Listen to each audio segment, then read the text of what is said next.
عبد الرحمن بن عوف رضی اللہ تعالیٰ عنہ گھر میں داخل ہوئے اور قرآن مجید پڑھنا شروع کیا. یہ وہ صحابی ہے جو 10 ان خوش نصیب صحابہ میں کہ جن کے لیے اللہ کے نبی نے دنیا میں جنت کی بشارت کا کہا، یعنی 10 مبشرہ میں.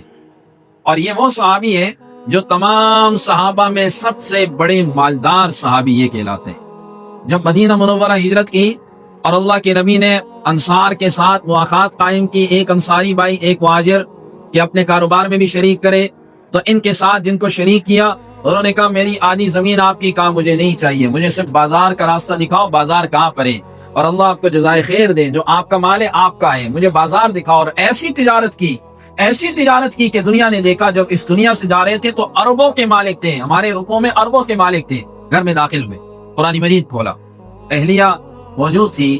تھوڑی دیر بعد کسی نے دستک دی، مہمان ہے، عبد الرحمن بن عوف سے ملنا ہے. ان کے اہلیہ نے کہا مصروف ہے، بعد میں آئے.